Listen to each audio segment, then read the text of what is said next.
Azərbaycanla Türk sual altına düşdü. Kreml isteğine çatdı. Kanala abone olup video beğenmeyi unutmayın. Ermənistanda keçirilən seçkilərin nəticələrində bir neçə mühüm məqam çıxarmaq olar. Birincisi, Nikol Paşinyan hakimiyyəti yenə də öz əlində saxlaya bildi.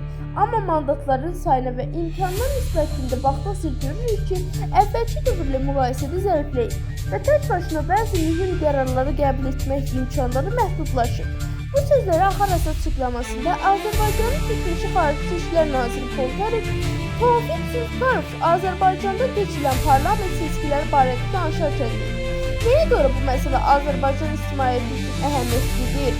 Çünki gündəmin devam etməsi və sülh sahəsinin imzalanması çox vacib mərhələdir. Lakin Ermənistan konstitusiyasında dəyişikliklər edilməsi indiki şəraitdə çətin görünür. Hazırki qanunvericiliyə əsasən konstitusiyanın dəyişdirilməsi referendum vasitəsilə mümkündür. Referendum təşkili üçün parlamentdə konstitusiyaya çoxluq mandatlarının 3/2-si tələb olunur. Amma hazırki nəticələrə görə Paşinyan bu qədər mandata sahib deyil.